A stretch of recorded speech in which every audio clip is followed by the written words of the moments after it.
é a narrativa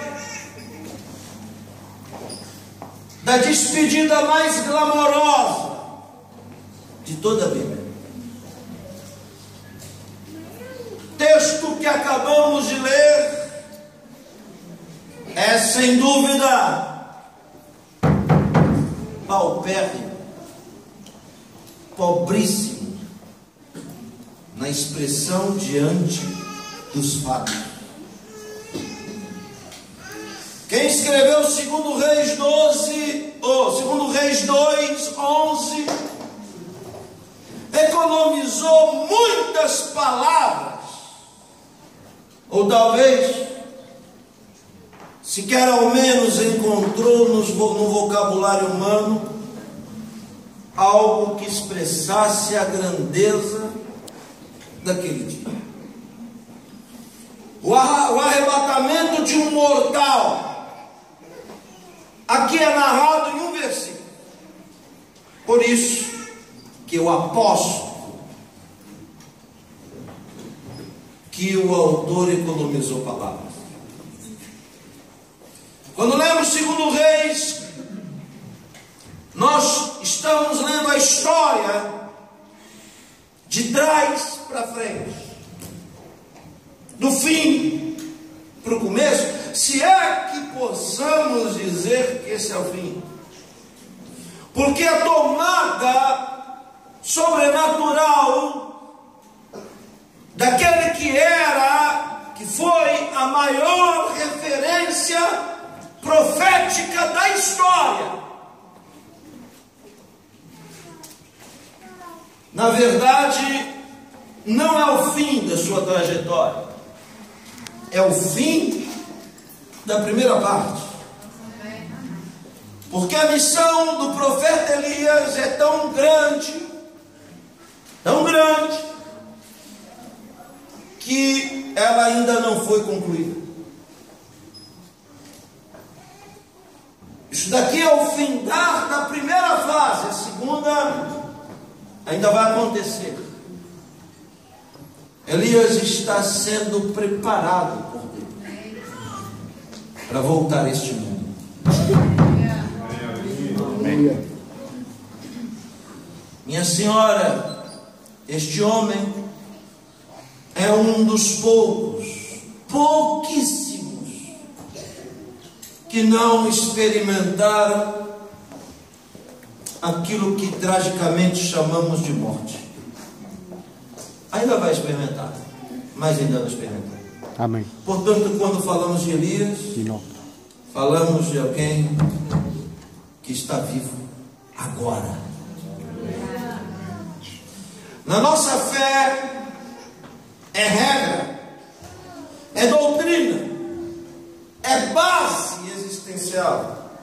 Na nossa fé não oramos e não falamos com mortos. Para cá. Se alguém falar com mortos ou orar por mortos, já identificamos que não é da nossa fé. Porque na nossa fé, senhores pastores, nós sabemos muito bem que a recomendação bíblica é que nós não falamos com quem está morto.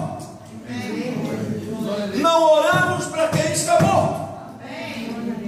Aleluia. Então por que nós estamos aqui hoje? Estamos aqui hoje porque Jesus está vivo. Amém. Nós oramos em nome de Jesus porque Jesus está vivo, não está morto. Amém. Amém. Se Jesus está vivo, Elias também. E daí se parte a base para na cruz do Calvário, Jesus pregado, cita o Salmo de número 22, para se cumprir a profecia. E lá na cruz, no Monte Gólgota, que é um monte de calcário, relativamente baixo, que dá para ouvir quem está lá embaixo. No Monte Gólgota, Jesus dá um brado, e ele diz: Eloi,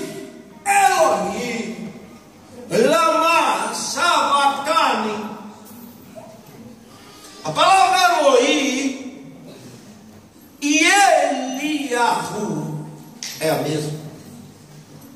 Elias em hebraico é Eliahu. Quando Jesus diz Eloi, Eloi, lama sabachthani, os judeus embaixo olham e dizem: está chamando por Elias. Porque os judeus sabem que o profeta está vivo. Tão vivo que os mortos não podem aparecer para os vivos. Os mortos não podem se comunicar com os vivos. Tão vivo, que no 17º capítulo de Mateus aparece a falar com Jesus. Todavia a história de Elias aqui, essa despedida glamourosa é o fim de uma parte. Agora não foi assim sempre. Elias não nasceu grande. Elias não nasceu um grande profeta, uma grande referência. Pelo contrário, Elias se tornou grande. Amém. Glória a Deus. Porque ninguém nasce pronto. Eu pergunto: era o único profeta de Israel nos seus dias? Eu mesmo respondo: não! Havia mais 7.000 profetas, ele não era o único. Amém. Porém, ele era o único, sim, disposto a fazer a diferença. Amém. Vou dizer de novo: era profeta, mas era o único disposto a fazer a diferença. Glória a Deus. Amém. Quantos crentes você conhece? Milhares. Só no meu país, 34 milhões de evangélicos. Quantos homens e mulheres de Deus você conhece? Vários. Agora, que faz a diferença, talvez você não conheça nenhum. Onde está a diferença entre Elias e os 7.000 profetas da sua época? Olha para cá, a diferença é uma só. É a capacidade que Elias tem de fazer o que os 7.000 não faziam.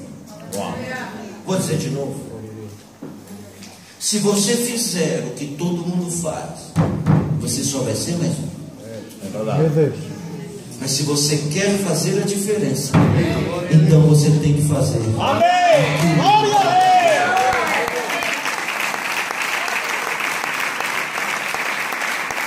Quando Elias, pastor João, quando Elias surge, Israel está atolado, afundado e enterrado em uma profunda crise espiritual.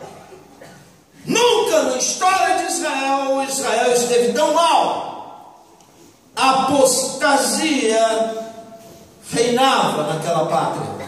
Para quem não sabe o que é apostasia, eu vou lhe dizer: apostasia quer dizer afastamento de Deus. Amém. Nunca o povo de Deus esteve tão longe de Deus como nos dias do profeta Elias. Nunca houve tanto sincretismo como na época de Elias. Pastor, o que é sincretismo? Sincretismo quer dizer mistura. Israel adorava a Deus de manhã e a demônios à noite. Naqueles dias o país estava prostrado diante de uma entidade. Redobre sua atenção, eu estou construindo a mensagem para pregar daqui a pouco. O país está prostrado diante de uma entidade introduzida pela esposa do rei Acabe. A entidade que fez Israel se prostrar diante dela chamava-se Baal.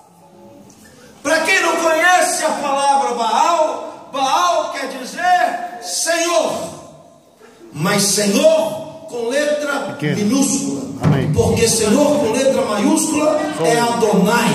Só existe um, é aquele que está aqui no nosso meio nessa noite. O suposto senhor chamado Baal lhe era atribuído honras porque era reconhecido como Deus da fertilidade. Fertilidade em todos os âmbitos e aspectos. Fertilidade em todas as condições e imposições. A fertilidade do animal no campo, a fertilidade na terra e até mesmo a fertilidade dos humanos era atribuído honras a Baal. Redobre sua atenção.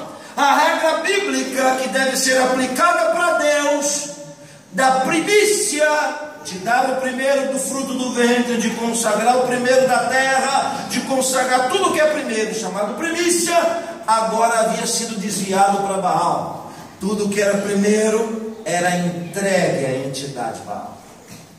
Olha para mim. Quando Elias aparece no quadro profético, ele aparece no dia de um feriado que fazia o país parar. O máximo de adoração a Baal, feriado nacional, todos reunidos no grande templo de Baal. Sabe como que era celebrado o dia da fertilidade naqueles dias? Os adeptos mais fervorosos de Baal participavam diante da imagem, no grande templo, de uma grande orgia sexual. Uma orgia que não envolvia só homens e mulheres. Uma orgia que envolvia pessoas do mesmo sexo. Uma orgia que envolvia relação sexual com crianças, relação sexual com animais. E no ápice, no topo do culto, alguém trazia um cadáver em decomposição diante da imagem. E alguém no meio daquele bolo, tomado de demônios, diante de toda a multidão, coabitava com o cadáver. É no meio desse caos que Elias aparece. Ele invade o santuário. Eu sei porque eu estou pregando, sou judeu. Ele aparece no meio daquela festa. Do lado do trono de Acabe e Jezabel, no meio deles está a imagem de adoração a Baal. Elias passa no meio das pessoas nuas. Quando alguém está coabitando com um cadáver, para diante de Acabe e Jezabel e diz: assim diz o Senhor. Eu não estou falando de alguém que foi nascido e criado na igreja. Eu não estou falando de alguém que na genealogia tão valorizada na Bíblia tem alguém na sua história chamado de profeta. Eu estou falando de alguém que ninguém sabe quem foram seus pais, que ninguém sabe quem foram seus antepassados. Eu estou falando de alguém, senhoras e senhores, que a única coisa que sabem é o lugar onde ele nasceu. Uma pequena vila que até hoje nenhum arqueólogo encontrou, Tesbe. Então, Elias é chamado de Tesbita, figura tenebrosa. Um eremita que vivia em cavernas, de barbas longas, compridas, de semblante forte, de traços fortes, homem de deserto, com um cajado na mão, pele de camelo, homem provado por Deus, que aparece com uma capa fina, nova, com um talite cargador nas suas costas, com a capa judaica nas costas. Ele aparece, olha para o rei e diz: assim diz o Senhor, não vai chover em toda a terra de Israel, de norte a sul, de leste a oeste, segundo a minha palavra. Uau. Aleluia. Aleluia. Meu Deus. Acabe e Jezabel devem olhar e dizer, Acabe dizendo para Jezabel, ô Jeza,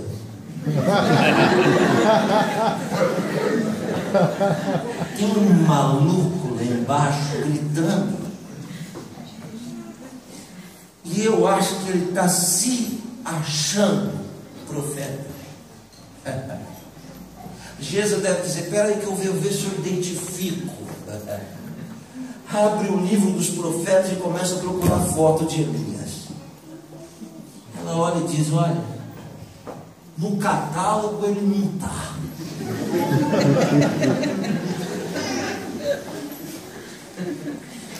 Acabe deve olhar para Gesa e dizer: Gesa, não vamos nem dar bola, deixa ele falando sozinho. É isso que eu admiro em Deus.